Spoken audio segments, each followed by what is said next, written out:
suis top 1 monde sur Twitch. Moi, à l'époque, quand les gamins de mon âge faisaient des soirées ou jouaient aux jeux vidéo, en fait, moi, je passais du temps à apprendre à développer des sites web, à apprendre à utiliser Photoshop, à écrire des tests, à apprendre à enregistrer des vidéos. Tout ce que je fais aujourd'hui, je m'y suis mis quand j'avais 16 ans, en fait. Il a fallu beaucoup que je fasse un truc que je n'aime pas faire, c'est aller réseauter, quoi. Aller voir des gens que je connais pas, leur serrer la main, leur dire bonjour, j'adore ce que vous faites et tout. Je déteste faire ça. Je devrais jamais dire ça. Je vais le dire quand même. Bienvenue dans Route, le podcast qui identifie les racines du succès. Ici, on ne se contente pas de raconter des success stories, on explore ce qui les rend possibles, mais aussi fragiles. Les réussites qui rendent fiers, le scaling qui challenge, mais aussi ce moment flou où t'as coché toutes les cases, mais t'as plus de cap. Le doute qui a précédé ou qui revient, même quand t'as réussi. Parce que le business, c'est des hauts et beaucoup de creux entre les pics. Chaque semaine, une voix forte, un entrepreneur, un auteur, un dirigeant vient avec un vrai sujet et ensemble, on creuse, on reformule, on déverrouille. Avec la méthode Solveo, on tire le fil, on passe de la confusion à l'alignement et parfois, on touche quelque chose d'universel. Je suis Nicolas, mentor Solveo et partenaire de Darwinix. Et moi, c'est Pedro, CEO de Solveo. Bienvenue dans Route, le podcast qui démystifie le succès. Plus que de l'inspiration, de l'oxygène.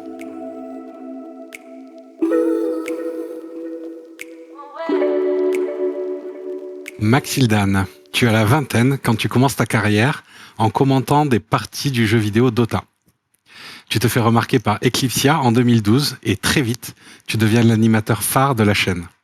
En 2017, tu confondes le stream, une web TV généraliste créée par des figures comme Squeezie et Cyprien. Puis, tu montes ta propre chaîne qui cartonne dans le monde du jeu de société, de l'actualité et des nouvelles technologies. On te considère souvent comme un pionnier et on voit ta tête depuis le tout début de Twitch. 3 périodes, 3 énormes succès à la suite, mais comme si ce n'était pas suffisant, tu deviens membre du jury de l'As d'Or du Festival international des jeux à Cannes. Aujourd'hui, tu es un présentateur emblématique du monde ludique. Tu cumules des centaines de milliers de followers sur les réseaux et tu es un symbole de réussite pour toute une génération de geeks et de joueurs qui envient ton métier. Mais en réalité, gagner sa vie en jouant à des jeux de société, à des jeux vidéo, c'est plutôt quoi, un métier de rêve? C'est plutôt un miroir aux alouettes? Est-ce que c'est grave d'avoir le symptôme de Peter Pan? Quel est le regard des gens quand on gagne sa vie en faisant le contraire de travailler qui est de jouer? Voilà les thèmes qu'on va traiter ensemble. Maxildan, bienvenue dans Route. Ouais, bah merci, ça fait plaisir de venir vous voir, la vache. On se fait brosser dans le sens du poil. C'est cool. C'est que le début, après ça sera moins le cas. Le concept de l'émission, c'est en fait de pas trop te faire raconter ta life. Ça va être plutôt de comprendre, de creuser, de fouiller. Et d'ailleurs, si tu as une question gênante que tu veux pas qu'on creuse, tu as le droit à un joker. Ok. Oh la vache. Est-ce que tu sais physique le joker? Est-ce que tu sais exactement combien tu as de followers en cumulé sur les réseaux? Au cumulé sur les réseaux? Ouais, j'ai fait le calcul.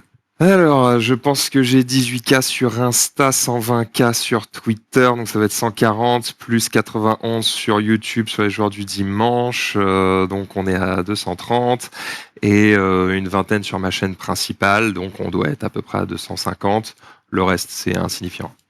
Petite erreur de calcul, t'es à 306 500 followers. Ok, qu'est-ce qui me manque? Ah, bah Twitch. Eh oui, il me manque 70K là. Ouais. Et donc du coup, si cette émission elle cartonne pas, je sais plus quoi faire là. Normalement, c'est sûr qu'on va y arriver. Ouais, bah écoute, après c'est le résultat de longues années. De longues années et aussi d'être arrivé au bon moment, au bon endroit. Aujourd'hui, c'est, en tout cas dans ce que je fais actuellement, je suis quasiment à un plafond de verre. C'est difficile de faire monter les followers actuellement. Je sais comment le faire. Il faut que je sorte de ma niche un petit peu. Typiquement, il faudrait que je fasse le même genre d'émission, mais que j'invite des gens qui sont pas dans ma niche, des célébrités ou autres. Ce serait pas très compliqué à faire. Juste, c'est un petit peu de taf, faut l'organiser, mais c'est jouable. Pour les faire parler de jeux de société, jeux vidéo. Pour les faire jouer, pour les faire parler de ce à quoi ils jouaient peut-être quand ils étaient plus jeunes. Ça peut être sous forme d'interview, ça peut être sous forme de jeu ou autre. Ça peut être sous le fait de sortir d'ici aussi, d'aller dans des événements, ce genre de choses. Il y a plein de leviers pour augmenter ce genre de choses. Mais c'est vrai que là, si je reste dans mon schéma actuel, normalement, je vais stagner un petit peu parce que quasiment toute la niche dans laquelle je suis me connaît déjà. Et en gros, je dis que je suis arrivé au bon endroit au bon moment parce que au moment où j'ai démarré ce métier, je suis arrivé notamment chez Eclipsia et on était bien entouré dans le sens où on avait les animateurs français les plus connus et qu'on avait un leader Rurk à l'époque, qui sentait bien le vent. Et c'est lui qui très vite nous a dit, les gars, sur Twitter, c'est important d'y être, c'est important d'être chaud. Donc, je veux qu'à chaque émission, vous répétiez, suivez-moi sur Twitter, suivez-moi sur Twitter, suivez-moi sur Twitter. On a spammé ça vraiment beaucoup et on s'alimentait les uns les autres. C'est-à-dire que les animateurs les plus populaires poussaient aussi leurs spectateurs à suivre les autres. Et en fait, on a tous des réseaux qu'on grossit très très fort. Et en fait, moi, mes réseaux, ils datent beaucoup de cette époque-là. Et en fait, post-Eclipsia et post-lancement de le stream, ça, en fait, à chaque lancement de Web TV, ça a monté très fort, mais après, ça monte un peu moins fort. Donc, si je suis tout à fait honnête, j'ai aussi beaucoup été boosté par des gens plus gros que moi, mais qui m'ont emmené dans leur sillage et qui m'ont permis d'avoir des réseaux assez forts. Et puis derrière, il a fallu transformer ça pour essayer de faire quelque chose de bien, quoi. Mais ma plus-value principale, c'est pas d'être connu, c'est pas d'avoir des réseaux sociaux très forts, c'est plus d'être, je crois, un plutôt bon animateur. Et je sais que certaines productions ou certaines marques aiment bien m'avoir sur leurs émissions parce qu'ils sont à peu près certains que ça va bien se passer. C'est rassurant de m'avoir dans l'émission, en fait. T'es aussi un technicien. C'est pour ça que t'es rassurant ? Ça, c'est venu avec le temps aussi, parce que quand tu commences un métier à un moment où ça n'existe pas, faut tout inventer. Et donc, j'ai suivi les évolutions technologiques au fur et à mesure où elles sont arrivées. Donc oui, aujourd'hui, je suis un peu touche à tout. Maintenant, quand tu fais une petite prod, c'est pratique de m'avoir parce que je sais tout faire. Quand tu fais une plus grosse prod, de toute façon, il y a des mecs qui vont gérer les ingé sons, la régie, la réal, etc. Donc là, c'est plus que ça va être confortable pour l'équipe technique parce que comme je comprends ce qu'ils font, je peux me comporter de sorte à ce que ça les aide. Mais en réalité, quand je fais des prods à Webedia ou autre, je touche à rien. Je viens, je m'assois, je parle, terminé. Là, c'est plus que le fait d'être technicien, c'est ce qui m'a permis aujourd'hui de faire une société où j'ai besoin quasiment de personne d'autre que moi-même. Je m'entoure plus de gens devant la caméra pour avoir des échanges et pour jouer parce que le jeu de société, c'est quand même mieux quand on est plusieurs. Mais aujourd'hui, vous l'avez vu aujourd'hui en tournant vos podcasts, j'ai tout setup pour qu'avec 2 boutons, ça se fasse tout seul. Et je suis quasiment le seul à tourner comme ça, quoi. On n'a peut-être pas précisé, mais on est effectivement ici dans ton studio. Bienvenue chez moi. Et c'est ton setup qui enregistre. Merci pour l'accueil. Alors, du coup, tu es animateur, streamer, entrepreneur. Est-ce que tu t'es défini un instant comme animateur? C'est celui-là pour toi qui est ton identité principale? C'est intéressant que tu écoutes ce genre de détails. Oui, parce qu'en fait, on m'a souvent demandé, typiquement quand tu fais des émissions télé, on te demande, ok, qu'est-ce que je mets dans le bandeau en bas? Est-ce que je mets streamer, animateur, youtubeur, etc. Et très souvent, j'avais tendance à répéter aux gens de mettre animateur parce que je trouve que c'est un peu plus glorieux. Que c'est un vrai métier. C'est un peu ça, tu vois. Si tu dis à quelqu'un, je suis streamer, youtubeur, déjà passé un certain âge, il va te regarder de haut, il va penser que t'es un branleur, il va penser que tu travailles pas ou que tu t'amuses. Voilà. Quand tu dis je suis animateur, il pense Jean-Pierre Foucault, tu vois. Il pense Nagui, ils se disent c'est un vrai métier. Surtout que t'as pas de comeback. Je suis youtubeur, mais je fais pas des tutos maquillage. J'ouvre des jeux de société et je joue. Exactement. Aucun. Avant, peut-être tu fais des vidéos sur, j'en sais rien, sur l'entrepreneuriat. Non, pas du tout. Vraiment, j'ouvre des boîtes et j'explique comment jouer. Ça peut paraître amusant et en vrai, ça l'est. Je vais pas mentir. J'ai un métier que j'adore. Juste que la partie un peu stressante, c'est faire. C'est ce qui m'amuse le plus. Et ce qui est pour moi le plus facile, le plus amusant. Faire en sorte que ça ramène du pognon. C'est un autre délire et c'est moins amusant, mais j'ai bien été obligé d'apprendre à le faire parce que personne n'allait le faire pour moi. Donc je me suis lancé dedans en m'inspirant de tout ce que j'avais appris à Webedia notamment. Et du coup, quand tu regardes ce parcours, est-ce que ça te rend fier déjà? Je pense qu'il y a beaucoup de gens qui admirent ce que tu as fait. Et toi, quel regard tu portes dessus? Je suis plutôt fier de mon parcours d'entrepreneur parce que je suis pas quelqu'un de très sérieux, de très organisé, même si là ça peut avoir l'air parce que c'est à peu près bien rangé ou autre, mais je suis quand même un peu à l'arrache dans la gestion des affaires, on va dire. Mais je trouve qu'au final, je m'en sors plutôt bien. Donc sur ça, je suis plutôt content. Maintenant, sur ma carrière d'animateur, non, j'ai quand même des regrets dans le sens où j'ai eu quelques bad buzz qui m'ont fermé des portes. J'aurais probablement pu animer des trucs plus gros, j'aurais peut-être pu avoir une carrière un petit peu différente si j'avais pas dit ou fait certaines choses. C'est quoi? C'est des erreurs de jeunesse, des dérapages de langage, c'est quoi? C'est l'erreur d'avoir... À la base, moi, mon plan de carrière, il était très clair.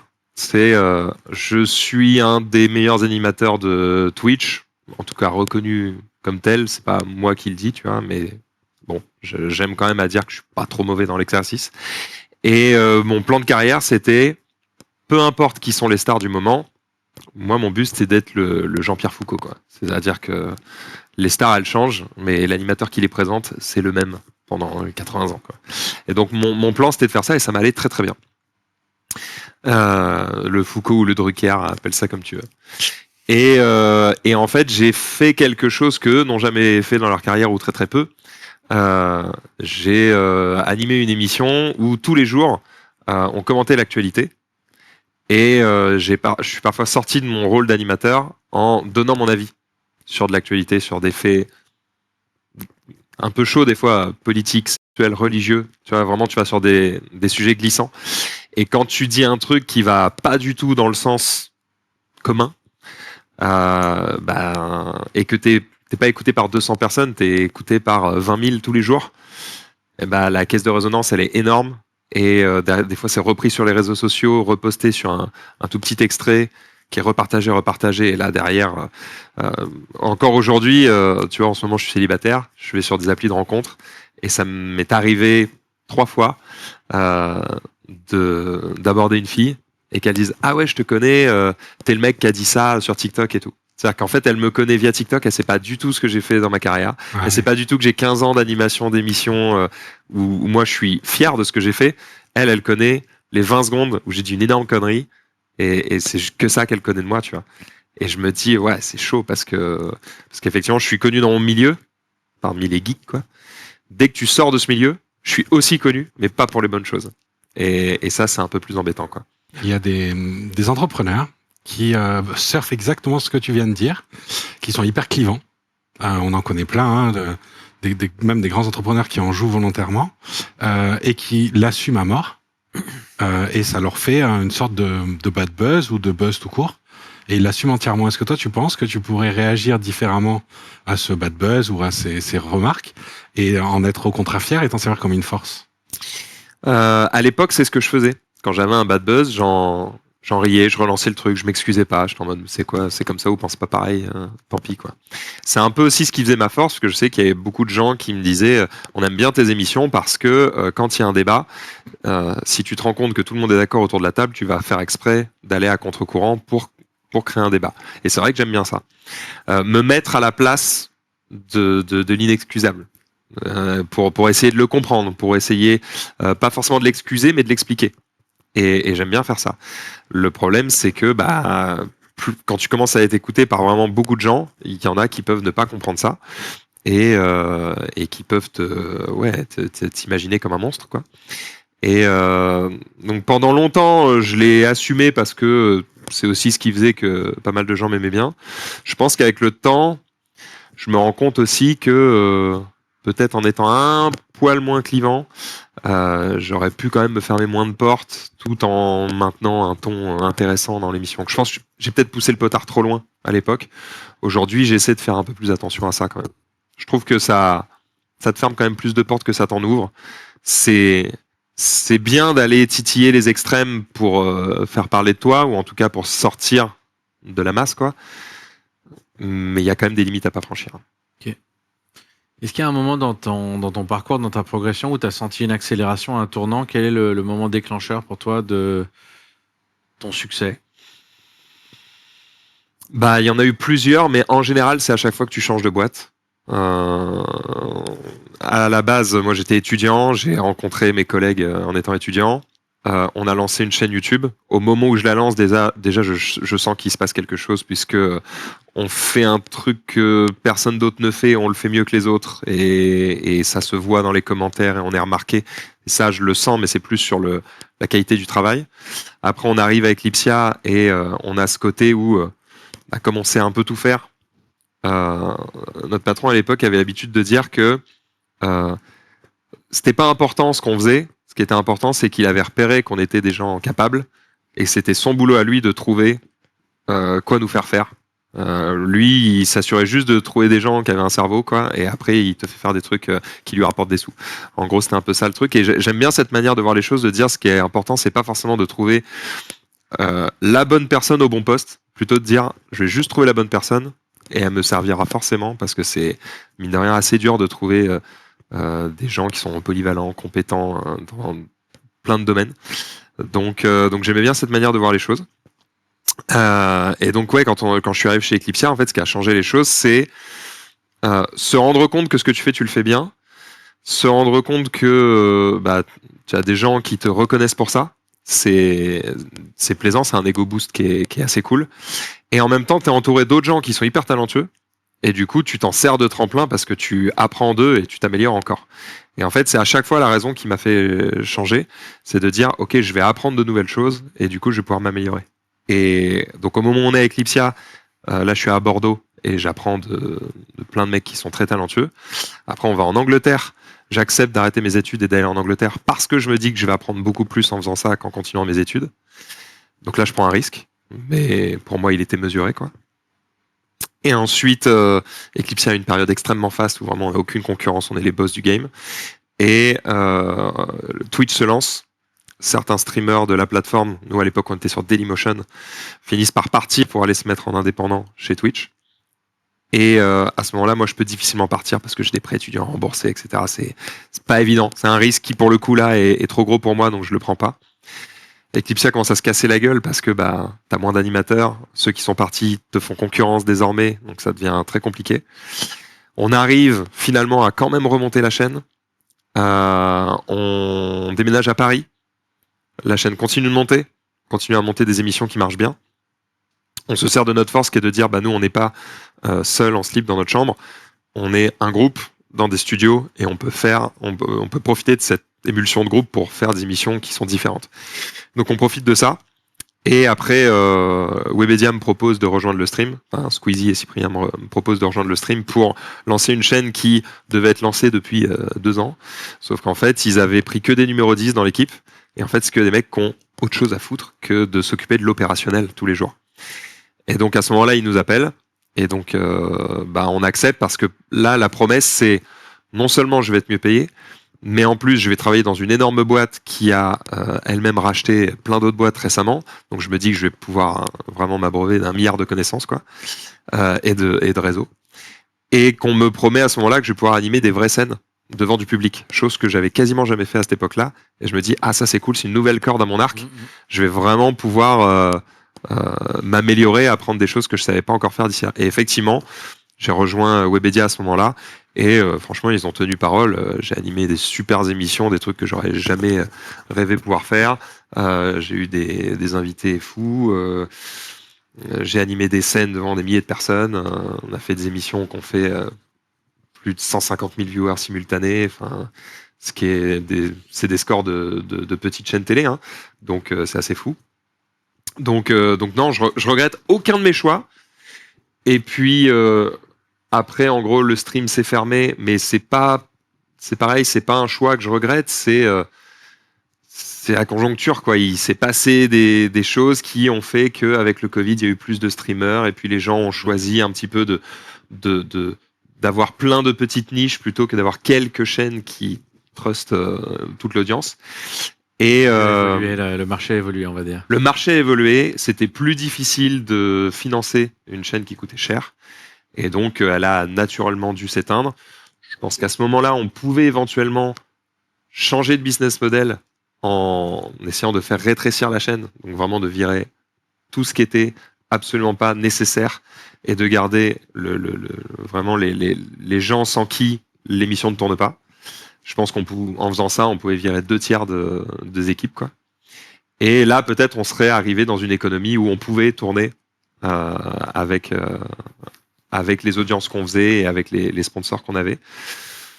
On a choisi de pas le faire, finalement on a tout coupé, et moi c'est à ce moment-là que je me dis ok, quelle est la suite? La suite, c'est que j'animais déjà des émissions de jeux de société. Je me suis dit je vais faire la même chose mais chez moi, dans mon studio, et comme ils ont pas réussi à vendre les émissions de jeux de société pendant des années, moi je connais les éditeurs, je vais les appeler et on va gérer les trucs. Et effectivement Ça s'est bien passé. Aujourd'hui, je vis de ça et en réalité, je gagne plus d'argent aujourd'hui qu'à n'importe quel moment de ma carrière. Bon, après, Très rebond. quand tu travailles pour toi-même, c'est plus facile de. Quand t'es pas juste à dire je prends un salaire et je donne tout le reste au boss, bah forcément, ça change tout. On va parler de ce passage d'entrepreneur dans un instant. Tu as quand même cité 3 façons de compter le score, donc je voulais juste voir avec toi comment tu comptais les scores. Donc ton objectif, ça a l'air d'être apprendre. Ton deuxième objectif, ça a l'air d'être le regard des autres, la reconnaissance, l'audience, les bad buzz, voilà, donc tout ça, ça va être un gros sujet. Et l'argent, tu viens d'expliquer que c'est ton métier. Comment tu priorises? Qu'est-ce que tu recherches? D'où ça vient? Enfin, quel est l'objectif ultime en soi? L'objectif ultime, je pense qu'il a changé au fur et à mesure que j'ai vieilli. Je pense qu'aujourd'hui, en fait, l'argent, t'en veux quand t'en as pas. Donc, en tout cas, c'est vraiment ta priorité quand c'est la galère. J'ai eu des moments dans ma vie où vraiment c'était la sauce, quoi. Je pouvais même pas payer le loyer et tout, c'était compliqué. Là, ça va mieux. Mais tu as quand même ce côté que les entrepreneurs connaissent de dire dans ma tête, j'ai jamais de vacances, quoi. Tu peux te dire des fois, je pars 2 semaines, mais en réalité, ton cerveau y est toujours parce que tu sais que si tu te sors pas les doigts, ça rentre pas. Et je suis pas, je gagne bien ma vie, mais je la gagne pas assez pour pouvoir me dorer la pilule pendant 6 mois et rien foutre et dire oh c'est pas grave, je verrai en revenant. Je suis quand même obligé de tout le temps aller chercher de nouveaux contrats. Donc l'argent reste quand même un truc qui est toujours quelque part dans ma tête, mais c'est plus ma priorité. Là, ma priorité, c'est de prendre du plaisir dans ce que je fais. Quand j'ai quitté le stream et que j'ai réfléchi à ce que je voulais faire de ma vie, j'ai essayé de juste devenir streamer basique. Dans mon bureau, jouer aux jeux vidéo pendant 8 heures, essayer de choper des sponsorings liés à ça, parce que j'ai quand même été journaliste jeux vidéo pendant des années, hein, donc c'était quand même mon cœur de métier. Et en fait, ça m'a vraiment pas rendu heureux du tout, quoi. Je sentais un début de déprime, et je pensais que je me disais, si je force là-dedans, la déprime va vraiment se transformer en dépression et ça va être chaud. Donc j'ai tout de suite arrêté et je suis parti sur autre chose. Alors parce que j'avais la chance d'avoir cette porte de secours de dire attends, en fait je crois que je m'amuse beaucoup plus avec les jeux de société et les jeux de cartes. Et en fait en analysant tout ça avec le temps, je me suis rendu compte que en fait le vrai truc que j'aime faire, c'est surtout de travailler en équipe et c'est d'interagir avec des gens. En fait être tout seul me terrifie, me rend profondément malheureux. Et donc, j'évite ça comme la peste. Et je crois que peu importe, là, je fais du jeu de société, du jeu de cartes. Je pense que si demain, j'en sais rien, j'allais retourner travailler dans une boîte pour faire du jeu vidéo ou, mais je crois pour faire n'importe quoi, tant que j'apprends un truc, que ça me stimule mentalement, que je sens que je suis bon dans ce que je fais et que je travaille avec des gens, je crois que ça me va en fait. Donc, après, c'est très agréable d'être ton propre patron parce que tu fais ce que tu veux, tu es souvent d'accord avec toi-même, et ça, c'est pas mal. T'as pas besoin de convaincre le patron. Est-ce que tu te sens capable de bluffer le grand Pedro Canelli? J'ai essayé, moult fois. Jamais réussi. Eh ben, tu vas avoir une nouvelle chance ici. On te propose un petit challenge de nous inventer une fausse anecdote et de la mélanger avec une vraie. Et de voir si Pedro là, comme ça, peut identifier laquelle est la bonne. 2 affirmations, une vraie, une fausse, et je dois deviner laquelle est vraie. Ah, c'est dur là, sans avoir préparé. T'as le temps. Faut quand même lui donner une chance. Prends ton temps. Ok. Je peux dire n'importe quoi. N'importe quoi. Il faut que je fasse attention à ce que je raconte. Du croustillant, du bad buzz, s'il te plaît. Ok. Je réfléchis à ce que je peux te dire. Ok. Évidemment, dans l'ordre que tu veux. Ouais. Sauf que le problème, c'est que Pedro me connaît un peu. Du coup, il y a des trucs qu'il sait déjà. Donc, je dois aller chercher dans les trucs qu'il sait pas encore. Exact. Ok. Celle à laquelle on pense tous les deux là maintenant, il faut pas la raconter là. Celle-là, tu peux pas la dire. Waouh. Je réfléchis à ce que je raconte là. Parce qu'il y a des dingueries, mais... Ouais, je dise n'importe quoi. Ne triche pas. On ne fait pas croire que c'est la fausse quand c'est la vraie. Attends, j'ai besoin de réfléchir là, il y a trop de trucs. Bon, déjà, est-ce que je réfléchis d'abord à la fausse ou est-ce que je réfléchis d'abord au vrai? C'est une bonne question à se poser. C'est 2 vrais, une fausse, hein? Non, Une une vraie, vraie, une une fausse. Ah, juste une vraie, une fausse? Oui. Ok. Donc, numéro 1, j'ai déjà insulté en public mon patron d'abruti devant tous les collaborateurs. Numéro 2, j'ai déjà recruté une de mes collaboratrices sur un site de rencontre. C'est bien choisi. Il y en a obligatoirement une des deux qui est vraie. Et ça, déjà, ça me fait chaud dans mon petit cœur.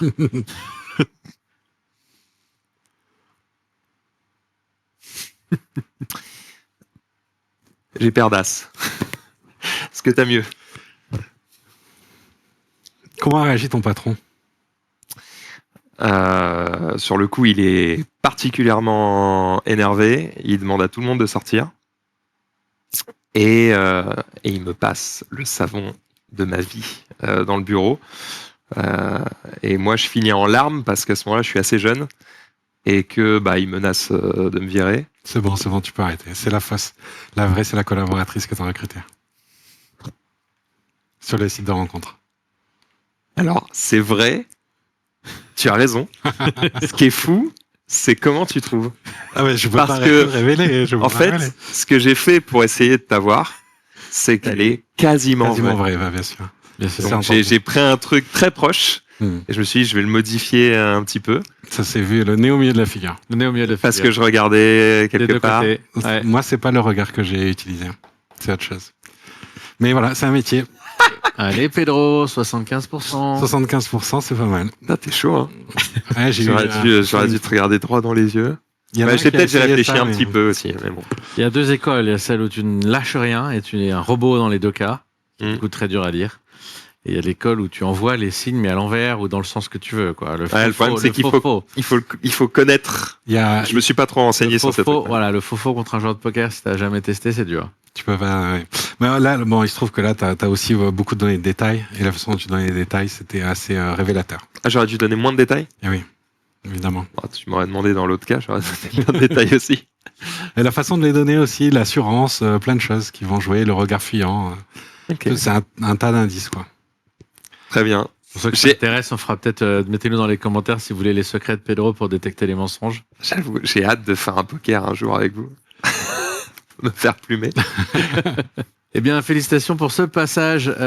Et donc, tu as recruté sur un site de rencontre, on en parle? Ouais, on peut en parler. À l'époque, mon patron, celui que, en fait, je l'avais pas traité d'abruti, mais je vais te dire la vraie anecdote. On fait une soirée de stream et il se trouve qu'il se mêle aux animateurs. Il avait un peu tendance à vouloir être un peu partout, tu vois.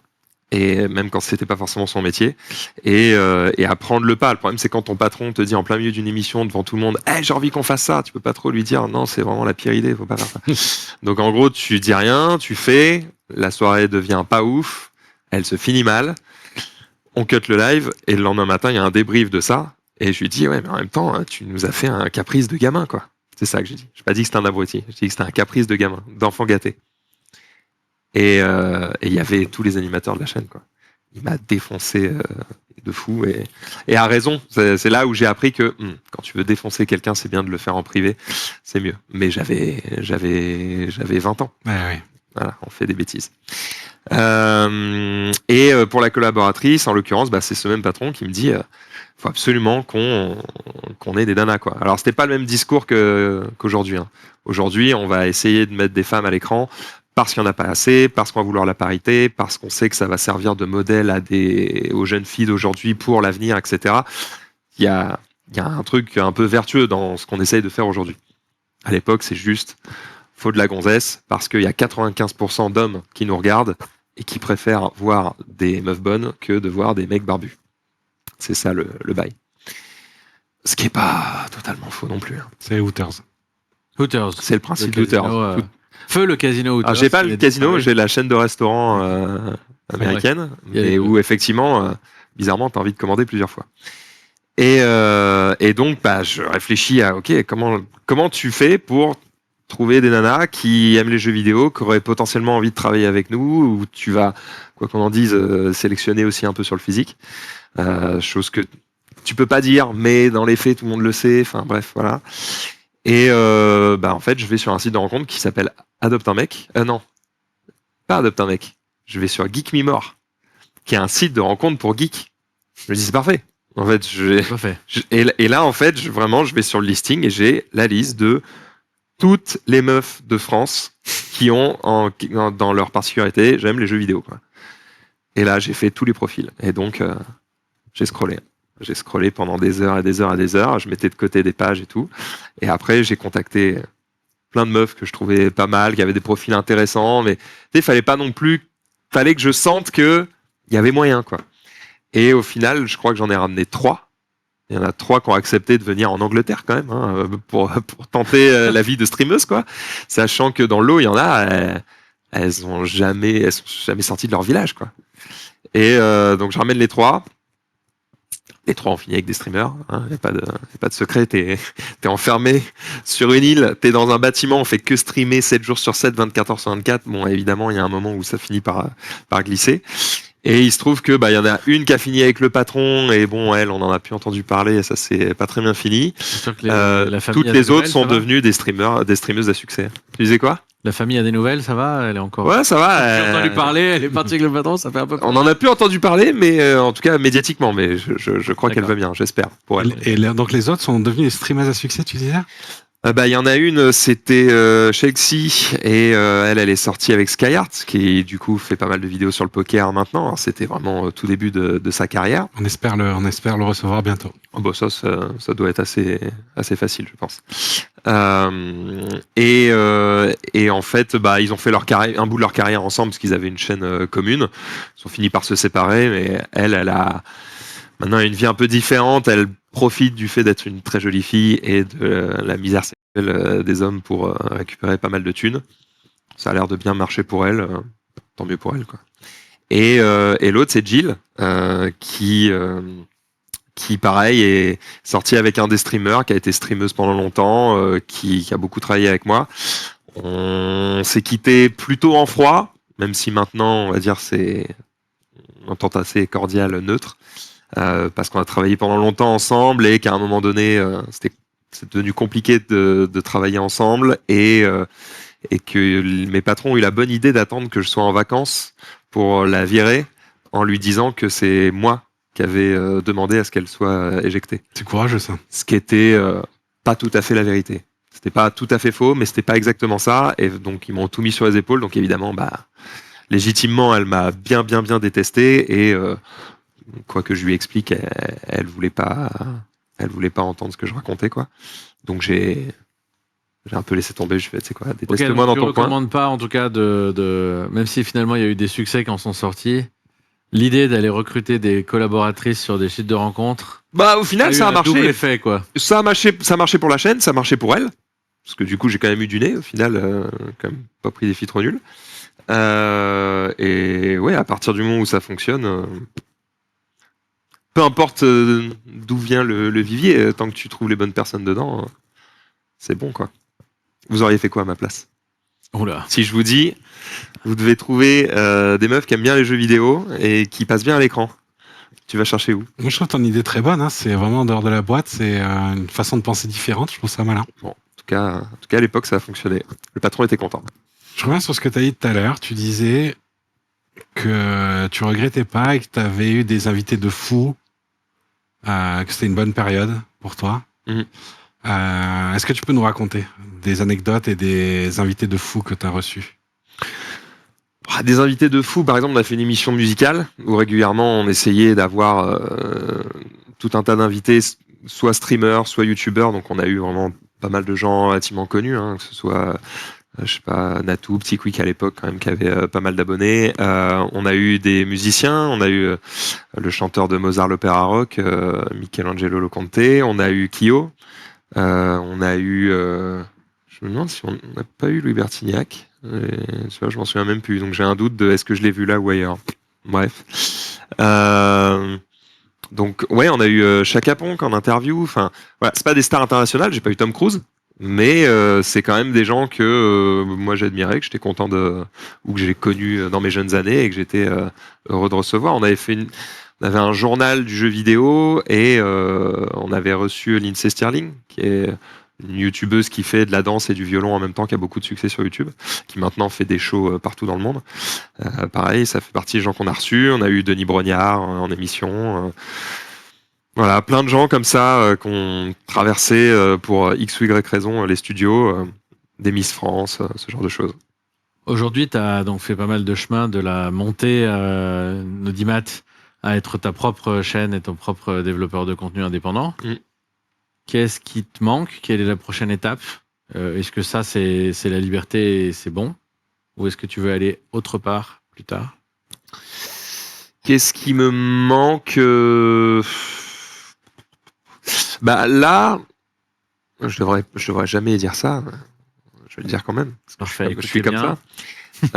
Là, actuellement, si je voulais, je pourrais travailler 2 jours par semaine, ça changerait rien à ma vie. Donc ça veut dire que j'ai quand même 5 jours à rien foutre.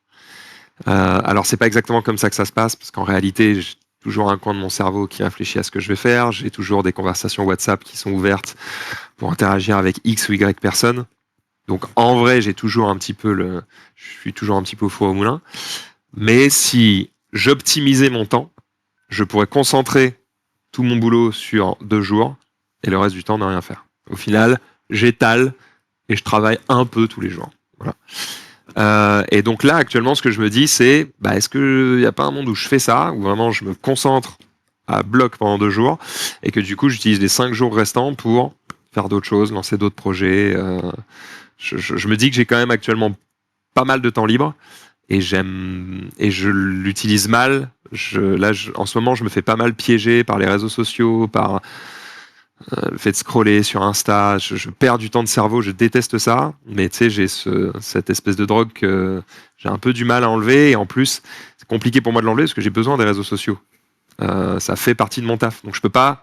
Si je faisais un autre boulot, j'aurais juste supprimé ces applications et j'aurais gagné énormément de temps. Sauf que je peux pas les supprimer, donc elles sont toujours un peu sous mon nez. Et j'essaye un peu de me sevrer. Tu vois, comme je me suis sevré des sodas à une époque, des bonbons ensuite. Là, j'ai arrêté beaucoup le sucre. Là, ma prochaine addiction, ça va vraiment être les écrans et les contenus verticaux qui me pourrissent le cerveau. Et essayer d'utiliser ce temps pour faire tout un tas de projets cool que j'ai en tête, mais que je prends pas le temps de faire. Alors qu'il n'y a rien qui m'empêche de les faire, à part me bouger les fesses. Donc ouais, utiliser plus mon temps libre pour faire des trucs productifs. Surtout qu'en plus, j'ai un peu cette maladie de... tu vois, par exemple, je regarde quasiment aucune série ou film Netflix ou trucs comme ça parce que c'est un peu paradoxal, hein, vu ce que je te dis sur les applis un peu bêtes, mais regarder une série ou un film avachi dans mon canapé, pour moi, c'est très compliqué, quoi. J'ai vraiment ce truc de je ne suis pas productif, je suis une merde. T'as besoin d'être hyperactif, t'as besoin de tout le temps faire des choses. Et du coup, tu vis pas physiquement, mais mon cerveau, ouais. Dès que j'ai pas l'impression de réfléchir à quelque chose d'utile ou de faire un truc utile, je me déteste, quoi. Qu'est-ce que tu pourrais faire demain matin pour reprendre cette discipline et commencer à être productif 5 jours par semaine au lieu de 2?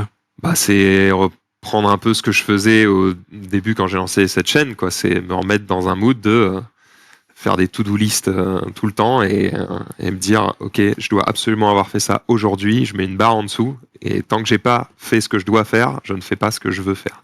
C'est ça ton motivateur, c'est s'organiser, me prendre des to-do list? Moi, je marche beaucoup à la to-do list. Si je me fais une liste de ce que je dois faire, du coup j'ai un objectif et du coup tant que cet objectif n'est pas fait, je suis occupé et donc je ne m'ennuie pas et donc je perds pas de temps à aller faire de la merde. En fait c'est ça, je dois créer un environnement où je n'ai pas le temps de m'ennuyer. Dès que je m'ennuie, c'est fini. Qu'est-ce qui fait que tu as fait ça jusqu'à maintenant et là, en ce moment, c'est plus le cas? Un événement personnel qui fait que j'ai eu un peu la tête ailleurs, puisque ma femme est partie.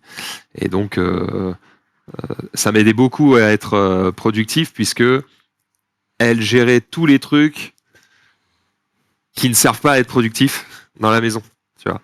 Et donc, quand d'un coup, tu dois devenir un adulte responsable qui gère ta vie et ta baraque et que tu peux pas compter sur ta femme/maman pour tout gérer, t'es quand même obligé de te libérer un peu de temps, de faire d'autres trucs, de t'organiser autrement. Et en fait, tu glisses lentement vers une vie un peu plus normale et un peu moins productive. Mais en fait, ça me plaît pas beaucoup, quoi. En vrai, même si c'est un truc que tu pourrais jamais dire sur une appli de rencontre, dire je cherche quelqu'un qui va s'occuper de ça, de ça, de ça, de ça, pour que moi je puisse être une bête de travail. Tu peux jamais dire ça. C'est peut-être pas sur une appli de rencontre, ça. C'est un majordome, ça peut se mais trouver à d'autres endroits. j'ai pas les moyens. mais ouais, en gros, c'est une réinvention dans ton rythme, dans ta routine et dans ton modèle mental. Tout a bougé, quoi. Je dois trouver le moyen d'être à la fois autonome, indépendant et productif, et de pas m'éparpiller. C'est pas forcément évident.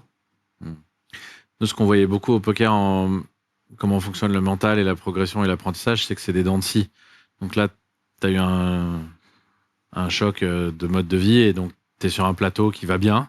Et avant de faire le prochain saut, il y a une phase de stabilisation. Ouais, c'est un peu normal. C'est OK. Là, justement, je sens... j'ai eu des moods un peu compliqués pendant 6 mois, là. Et là, j'ai eu quelques très bonnes nouvelles où je me dis, ça y est, déjà, je parlais de l'argent tout à l'heure. J'ai justement cette problématique de l'argent que je vais pouvoir éloigner un petit peu. En disant, OK, ça c'est à peu près réglé, c'est bon, j'ai une stabilité un peu cool, là. Et donc, du coup, je vais pouvoir penser à autre chose et probablement lancer de nouveaux trucs. C'est, mine de rien, le fait d'avoir une certaine stabilité financière, ça te libère l'esprit pour quand même beaucoup de choses. Si on parle de ça, t'en as un peu parlé dans tes besoins, mais pas dans tes fiertés. Énormément de créateurs de contenu qui ont des audiences qui sont pas très bien monétisées. Toi, de ce que tu décris, tu arrives à bien monétiser ton audience. Comment t'es allé chercher ça? Est-ce que c'est une fierté? Et ça vient d'où? Que c'est quelque chose que tu as designé dès le début ou qu'elle t'a pensé plus tard? En fait, la question au moment où j'ai lancé ça, c'était de dire j'ai travaillé assez longtemps gratuitement pour le monde du jeu de société. Maintenant, il est temps que ça revienne. Et là, la question, c'était de dire quel est le business model? À quel prix je dois vendre ma prestation? Déjà, comment je fais le travail le mieux possible pour que... c'est la seule phrase que j'ai entendue d'une de vos autres émissions, de dire... je sais plus si c'était vous ou c'était autre chose. C'était peut-être pas vous. Mais de dire qu'en gros, ton taf, c'est pas de vendre, c'est de faire en sorte que les mecs achètent. Dans le sens où, en fait, t'as même pas besoin de vendre. Ce que tu fais, de toute façon, c'est tellement bien qu'ils vont venir vers toi. Et donc, déjà, il fallait que je me concentre sur ça. Donc, la première chose, c'était de faire une offre qui, pour moi, était idéale.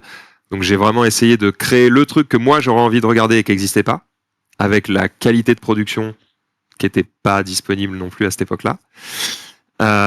Et après, comment tu le prices correctement pour que ce soit assez cher, pour que ce soit assez intéressant pour toi, mais pas trop, parce qu'on est quand même dans le monde du jeu de société, et que c'est pas du tout pareil que le monde du jeu vidéo. Le jeu vidéo, quand tu as une audience correcte, tu joues 2 heures, tu factures 3000 €, c'est normal. Le monde du jeu de société, c'est chaud. Tu peux pas faire ça avec tous les éditeurs, quoi. Donc, il faut essayer de trouver un juste milieu où les gens vont pouvoir se l'offrir et où en même temps, tu te travestis pas non plus, quoi. Donc, tu as inventé un nouveau produit, une nouvelle offre, un nouveau marché qui n'existait pas. Donc, tous les produits étaient à créer, c'est ça que j'entends de ce que tu dis. Il n'y a pas grand-chose, en tout cas, de référents. Ouais, non, il n'y avait pas vraiment de référence. Et je crois que ma petite fierté sur ça, c'est que je crois que j'ai trouvé vraiment pile le bon prix. Je suis vraiment pile sur le truc de un tout petit peu plus cher et j'aurais pas assez de clients pour que ça fonctionne. Un peu moins cher et je devrais faire plus d'émissions pour gagner la même chose. Quelle a été ton approche pour définir le prix? Mon approche pour définir le prix, c'était de réfléchir à combien je dois gagner à l'année pour subvenir à mes besoins, plus payer mes collaborateurs. En gros, pour être sur une forme de rentabilité minimum, quoi. Après, je me suis dit, ce serait bien quand même que je marge à 50%. Et derrière ça, il y a 50 semaines dans l'année. J'avais calculé qu'il fallait que je fasse à peu près 2 émissions par semaine. Tu fais tes calculs, tu dis il faudrait que je sois à temps. C'est le début de mon activité, donc je vais descendre 50% plus bas. Enfin, pas 50%, mais bref, 66% plus bas, quoi. Et une fois que je me serais fait un nom et que tout le monde voudra utiliser mes services, je monterai au prix qui était celui initial. Et ça C'est fonctionne. exactement ce que j'ai fait, ça a fonctionné exactement comme je voulais. Alors je dis pas que ça a pas toujours été évident, hein. En plus, c'est un milieu où ils sont pas connectés, les gens. C'est beaucoup un milieu où les choses se font en serrant des mains, en se voyant à des salons, par des contacts. C'est beaucoup du copinage, ce que je déteste. Moi, j'ai tendance à dire, ok, j'ai besoin de tel service. Alors, qui est le mec qui fait le plus de stats? Combien il coûte? Go. Fin. Et en fait, eux, ils réfléchissent pas comme ça. Ils regardent, c'est qui mes potes? C'est eux que j'ai rien, c'est terminé. Et donc, il a fallu beaucoup que je fasse un truc que je n'aime pas faire, c'est aller réseauter, quoi. Aller voir des gens que je connais pas, leur serrer la main, leur dire bonjour, j'adore ce que vous faites et tout. Je déteste faire ça. Moi, je suis beaucoup dans le, j'ai pas besoin de te dire que ce que tu fais c'est bien, juste, je travaille avec toi parce que ce que tu fais c'est bien. Fin. J'ai pas besoin de te draguer, quoi. Et donc là, j'ai dû le faire. Et en fait, tu te rends compte qu'en plus, dans ce milieu, des fois, tu vas voir des gens qui sont en charge de la communication chez les éditeurs de jeux de société. Tu es dans le top 3 des chaînes YouTube France. Moi, en l'occurrence, je suis top 1 monde sur Twitch. Et ils te connaissent pas. Donc là, ça peut paraître hyper prétentieux, mais dans ma tête, je me dis, mais les gars, c'est chaud quand même, bougez-vous, quoi. Donc tu fais ce travail d'évangélisation et d'essayer de faire comprendre aux mecs quel intérêt ils ont à travailler avec toi. Mais c'est fou que les mecs fassent pas leur devoir et évidemment que quand tu gères la com dans une boîte, tu dois savoir qui sont les principaux influenceurs de ton milieu, quoi. Ça me paraît la base. Claire. À propos de 52 semaines dans l'année, est-ce que tu sais ce qui contient 52 semaines, 52 unités? Est-ce que tu sais? Un truc qui contient 52 unités? Oui, en rapport aux 52 semaines de l'année, justement. Qui a été calqué sur ce modèle. C'est le jeu de cartes. Un jeu de cartes qui contient 52 cartes. Putain, bien vu. Parce qu'il y a 52 semaines dans l'année. C'est vrai, c'est pour ça? 4 couleurs, parce qu'il y a 4 saisons. Et 13 cartes différentes par couleur, parce qu'il y a 13 semaines par saison. Voilà. Eh ben, je me coucherai moins bête. Tu te coucheras moins bête. Donc, Pas mal. comme on a besoin de parler au Maxildan quand il était enfant, pour te faire revenir en enfance, Nicolas t'a préparé une petite surprise. Très bien. Régale-moi. Comme je sais que Pedro aime bien la magie, c'est quelque chose que vous allez faire et que vous connaissez très bien. On va tester un peu votre connexion sur ce tour-là. Vous allez être tous les deux mes témoins. Ok. Et donc l'idée, c'est, on va prendre 2 cartes. On va peut-être mélanger un peu d'abord, hop, pour que tout le monde voit que tout va bien. Et je vais te demander de bouger le joker que je t'ai donné tout à l'heure pour que ça ne perturbe pas tout le monde. Et on va prendre ici 2 guides. Et l'idée, c'est que moi, je vais rien faire, d'accord, parce que je suis assez feignant. C'est toi qui vas tout faire. Je vais sortir des cartes ici, dans le jeu. Et tu ne les vois pas sur l'écran de contrôle, on est d'accord? Tu ne vois pas. Je regarde pas. Car c'est toi qui vas tout faire. Je vais sortir des cartes et tu vas me dire si, d'après toi, elles pourraient être plutôt rouges ou noires. Et on va mettre les noirs avec le 7 puisqu'il est noir et les rouges avec le 8 puisqu'il est rouge. Donc là, je dois juste... c'est un pile ou face, quoi. Annoncer, pile ou face, rouge ou noir, d'après toi, au feeling, ce que tu ressens. Je vais dire rouge. Tu vas dire rouge. Il est pas mal, hein, c'est pour ça qu'on est venu ici. Alors, je vais pas les montrer à chaque fois, sinon ça va gâcher le suspense. On va continuer comme ça, on va pas faire tout le paquet, il n'y a pas de règle. Tout ce que je peux dire, c'est que je vais mettre à peu près la moitié de rouge et de noir. Mais je vais pas les mettre une sur deux, évidemment, sinon ça sera trop facile pour toi. Rouge.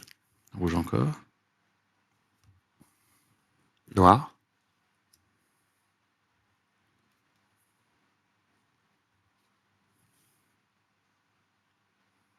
Noir. Moi, j'aurais dit rouge, hein, mais... Ça va venir juste après. Rouge.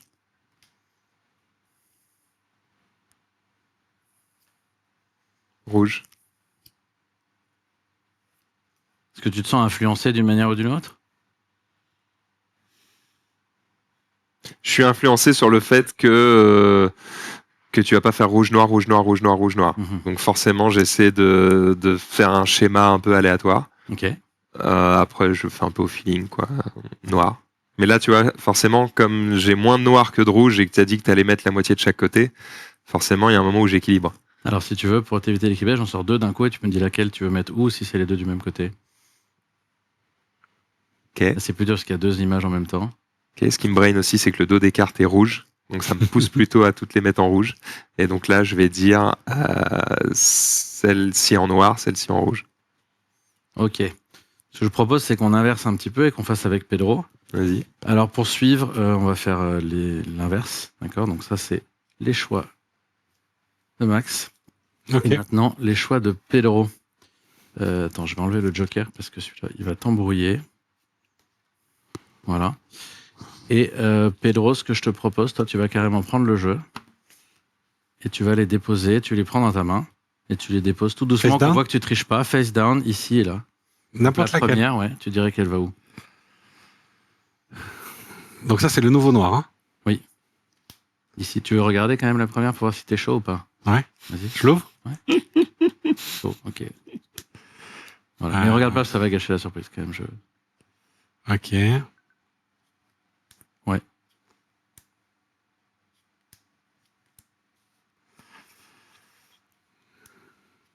Tu me dis quand je m'arrête, hein? Allez, une petite dernière. Encore une? Ok. Si tu veux. Ok. Alors ici, t'en as une de fausse. Est-ce que tu penses que tu peux trouver laquelle c'est? Je crois que c'est celle-là. Voilà, tu peux vérifier et la mettre de l'autre côté. Ouais, bon, c'est ça. Il est fort, il est fort. Elles sont marquées, les cartes? Je sais pas. Alors, qu'est-ce que je veux dire? Ici, on va suivre vos choix. Donc là, normalement, ici, avec le 8 de carreau, on a les premiers choix de Dan. On a rouge, rouge, Mais non, rouge, mais non, rouge et rouge. mais non. C'est très énervant. C'est très énervant.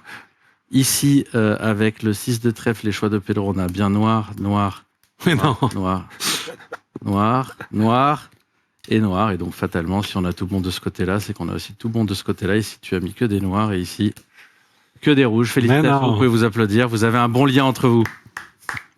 Je peux voir tes lunettes? C'est fou. Ah, c'est marqué avec je connais cette technique des joueurs de Las Vegas, là. Non, c'est pas marqué.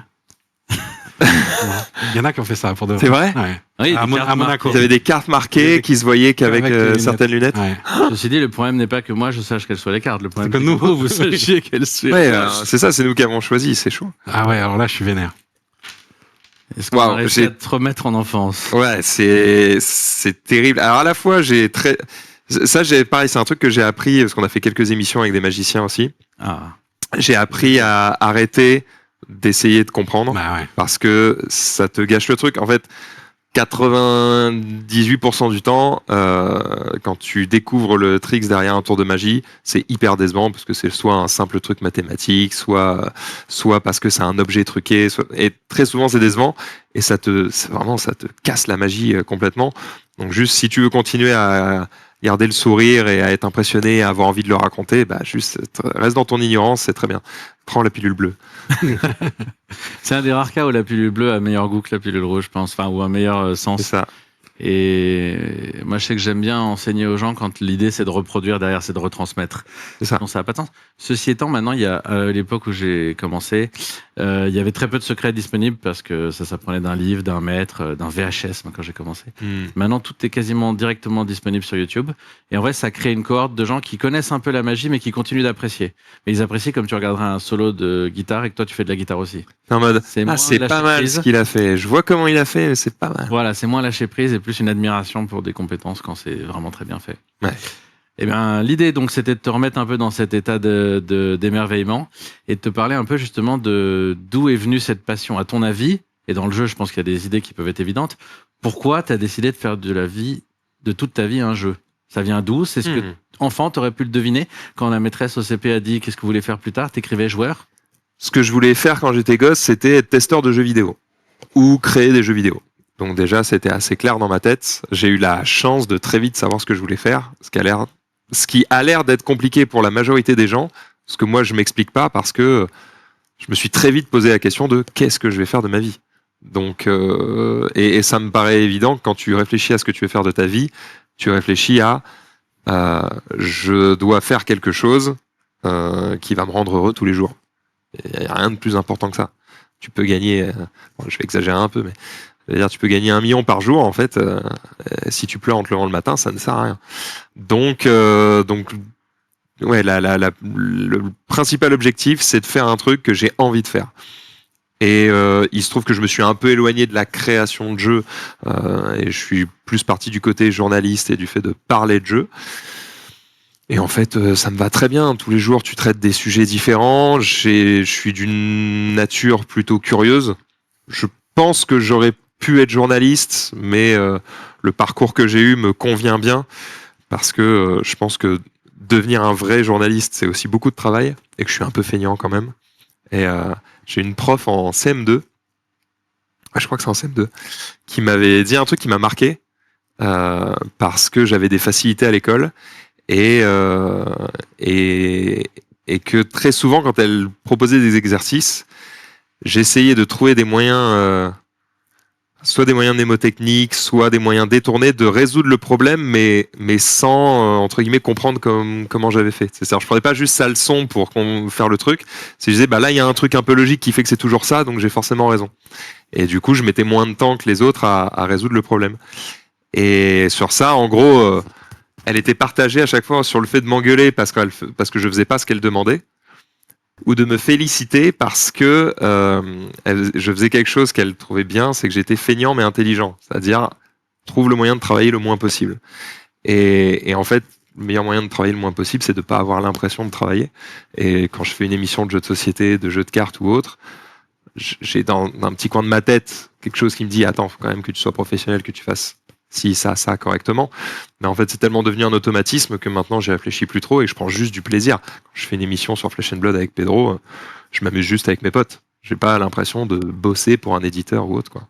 Oui, moi j'ai cool. une impression différente. Ça fait plusieurs fois que je te connais un peu à l'extérieur et tout à l'heure, tu as dit que tu n'étais pas organisé. Je te trouve hyper organisé, en tout cas sur la technique, les émissions, etc. Tu dis que tu es fainéant. Je te vois bosser non-stop. Tu es hyper perfectionniste dans tout ce que tu fais. Tout est à chaque fois au poil, tout à chaque fois carré, tout à chaque fois préparé. Tu me donnes pas du tout l'impression de quelqu'un de fainéant, pas organisé. Pas du tout. C'est parce que je sais ce que je pourrais faire de mieux.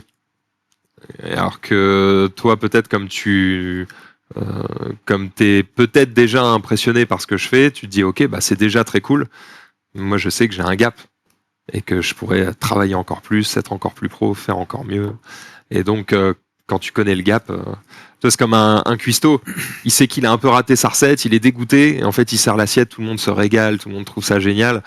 Tu te dis, ah, c'est vraiment le meilleur chef que j'ai jamais vu de ma vie. Et lui, il se dit, ah, ma sauce, elle est ratée, je suis vraiment le plus gros naze de France. Bah, j'ai un peu ce truc-là, c'est que, oui, probablement que ce que je fais, c'est pas trop mal, sinon ça marcherait pas. Mais je me dis que je pourrais faire tellement plus. Donc, tu es tellement perfectionniste que tu en viens à te prendre pour un imposteur des fois, c'est ça que tu dis? Pas un imposteur. J'ai pas du tout le syndrome d'un imposteur dans le sens où je suis quand même très conscient que ce que je fais, c'est bien. Et que je suis bon dans ce que je fais. Donc ça, j'ai pas de souci avec ça. Ce que j'entends, c'est que la recherche de la qualité, c'est une quête qui s'arrête jamais. Ça, c'est vrai. Et que c'est important d'être satisfait quand on est en chemin et pas à la fin. Ça, c'est vrai. Il n'y a pas de fin à cette quête. Tu vas toujours te fixer des nouveaux objectifs. Bah, c'est un truc que j'apprends à faire de plus en plus parce que je suis entrepreneur, justement. C'est-à-dire que il y a un moment donné où il faut que ça sorte. Voilà. Et là, typiquement, le week-end dernier, j'ai bossé sur un projet. J'ai noté tous les trucs qu'il fallait que j'améliore pour les prochaines fois. Mais j'ai quand même terminé à la presta en me disant j'ai fait du super travail, c'était nickel. Les gens qui ont travaillé avec moi ont fait du super boulot. J'ai pris le temps de leur dire. On s'est tous serré la main en se disant bravo, on est les boss. Et on est passé à autre chose. Mais en gardant quand même dans un coin que la prochaine, elle sera meilleure. Et l'autre élément, j'ai l'impression, tu parlais de j'ai pas l'impression de travailler, tu l'as dit plusieurs fois.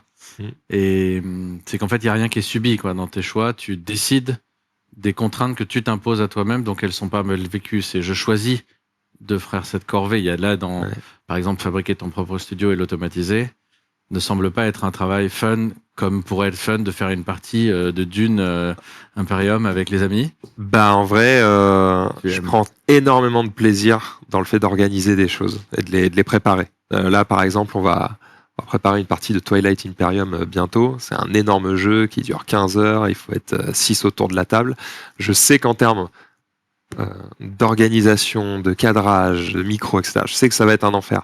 Mais le fait de réfléchir à, ok, j'ai tout un tas de problèmes qui vont se mettre sur mon chemin pour faire spécifiquement cette émission et de devoir trouver les solutions à chacun de ces problèmes, ça m'amuse beaucoup. T'aimes bien les casse-têtes chinois? Ouais, j'adore ça. J'ai toujours ce truc de dire, il n'y a pas de problème, il n'y a que des solutions. Juste, dis-moi quels sont tes problèmes, je vais trouver les solutions. Ça m'amuse beaucoup. C'est d'ailleurs pour ça que j'adore Flesh and Blood. C'est vraiment un jeu où tu as un nouveau puzzle à chaque tour. Et je me dis, trop bien, il faut que je trouve la solution. Alors même si je suis évidemment moins fort que Pedro à ce petit jeu, bah ça m'amuse d'essayer quand même. Si le Maxildan, avant que tu sois Maxildan, quand tu étais Pierre-André, est-ce que s'il te voyait maintenant, quand tu avais 10 ans, qu'est-ce que tu penserais de ton métier? Le kiff, déception, rêve de gosse? Qu'est-ce qu'il dirait s'il te voyait maintenant? Non, franchement, moi j'ai l'impression d'être exactement là où je dois être. Non, franchement, je crois que je serais relativement fier de moi. Hein, donc, non, ça va. Moi, c'est plus dans l'autre sens, où j'aimerais dire des trucs au Maxildan du passé. Je veux dire, alors attends, t'es pas trop mauvais, mais il y a 2-3 trucs. Je vais quand même te dire de pas les faire. Je sais que t'es têtu, mais fais-moi confiance. Et ça va te servir dans ta... Des sports. Voilà, je lui sors une petite feuille de vraiment... Ça se compte sur les doigts d'une main, mais ces trucs-là, tu vas pas les faire. Et tu vas voir, ça va être vachement mieux ta vie.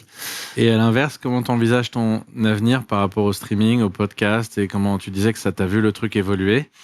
Tu vois où la suite dans 2-3 ans de ce monde et de ta place dans ce monde?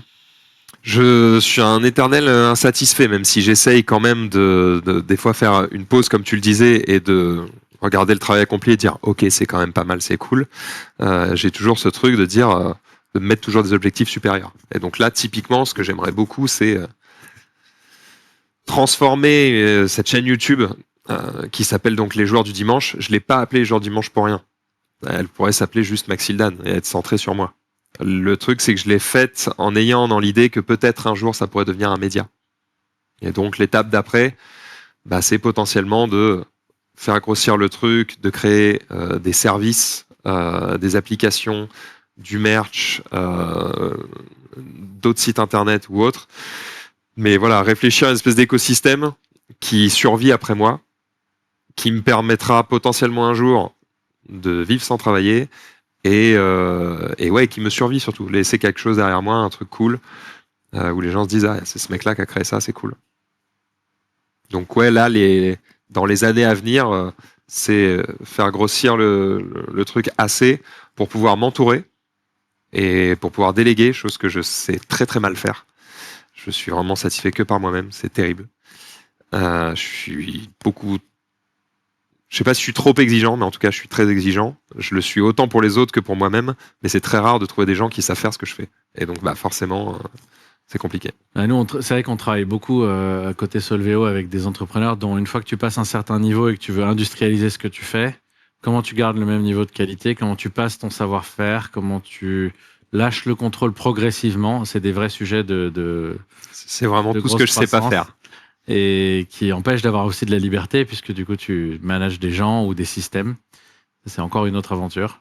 Mais si tu passes à Média, je pense que tu auras l'occasion d'explorer tout ça, parce qu'il y aura plein de responsables de chaînes ou de rubriques ou de contenu. Ce sera encore un autre sujet. Si tu devais résumer en une phrase pour les auditeurs qui t'ont pas encore complètement cerné, si tu devais te résumer en une phrase, tu dirais quoi? Me résumer? Ouais, bonne chance. Waouh!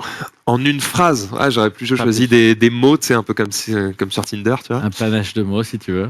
Ouais, en une phrase. Ta philosophie, ton conseil. Ah, une philosophie, j'en ai une. Ouais, une philosophie, j'en ai une phrase que j'aime beaucoup, parce qu'en fait, je l'ai corrigée. Je crois que la phrase de base, c'est pas ça, mais comme elle est physiquement pas bonne, je l'ai corrigée. Je crois qu'il y a une phrase qui dit vise la lune, t'atteindras les étoiles. Ça marche pas. Les étoiles sont beaucoup plus loin que la lune. Donc en fait, moi je dis plutôt l'inverse. Vise les étoiles et au pire, t'arriveras sur la lune, c'est déjà pas mal. Et j'aime beaucoup essayer de faire ça, viser plus haut que mon objectif pour que au moins, même si j'arrive pas à mon objectif, j'ai quand même fait un truc super cool. Et je pense que c'est un bon mindset pour à peu près tout et surtout quand t'es entrepreneur. J'aimerais essayer de comprendre. tu parlais beaucoup de faire une passion de ton métier, que tu as eu la chance de savoir très vite ce que tu voulais faire. Mais je crois que ma génération, en tout cas, être testeur de jeux vidéo, on était hyper nombreux à vouloir le devenir. Évidemment. Et on l'est pas devenu. Et toi, oui. Qu'est-ce qui fait la différence? Qu'est-ce qui fait que toi, t'as réussi là où on avait tous ce rêve de gosse? Le hasard, la détermination, c'est quoi?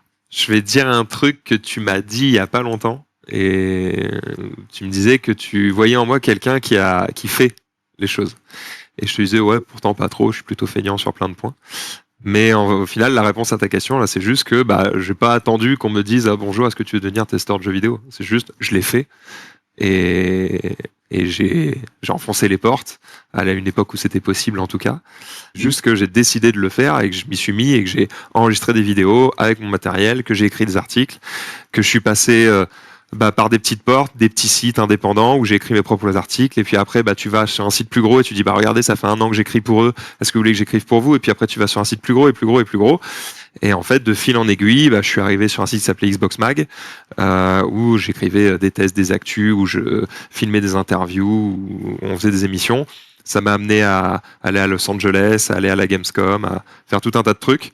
Et en fait, moi à l'époque, quand les gamins de mon âge faisaient des soirées ou jouaient aux jeux vidéo, en fait, moi je passais du temps à apprendre à développer des sites web, à apprendre à utiliser Photoshop, à écrire des tests, à apprendre à enregistrer des vidéos.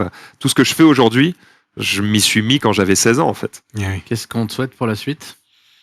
Qu'est-ce qu'on me souhaite pour la suite? C'est dur, parce que je suis pas mal heureux quand même. Qu'est-ce qu'on me souhaite pour la suite? En vrai, réussir à passer à l'étape du dessus, c'est-à-dire décrocher les quelques contrats qui vont me permettre de passer de je suis dans ma cave, dans mon studio, je reçois les gens directement chez moi et pouvoir sortir de ça et d'avoir un local professionnel où c'est vraiment des studios qui sont faits pour être des studios, où je peux séparer ma vie personnelle de ma vie professionnelle, où je peux justement déléguer plus facilement parce que mes collaborateurs peuvent aller bosser au studio sans qu'ils aient besoin de venir chez moi. Et ça, je pense que c'est le point de départ de pouvoir faire grossir le truc très vite, très fort. Là, le fait que ce soit chez moi, je pense que ça me met un plafond de verre qui est quand même pas négligeable. Et pour débloquer ça, à part l'argent, il n'y a pas grand-chose. Donc ça va se jouer sur ça, à moi de trouver les bons leviers. Voilà. Maxildan, merci beaucoup. Merci à vous. Je pense que ça a été très utile pour tous ceux qui sont en train de décoller, en train de chercher une audience, en train de vouloir faire du personal branding, en train de vouloir vivre d'une passion. Je pense que tu as apporté beaucoup de clés de comment on se lance et comment on trouve du courage entre l'équilibre de risque et de sécurité, comment on fait des choses et on teste des modèles qui n'existent pas, et aussi comment on continue à jouer en travaillant. Donc, merci beaucoup. Merci à vous. Merci beaucoup.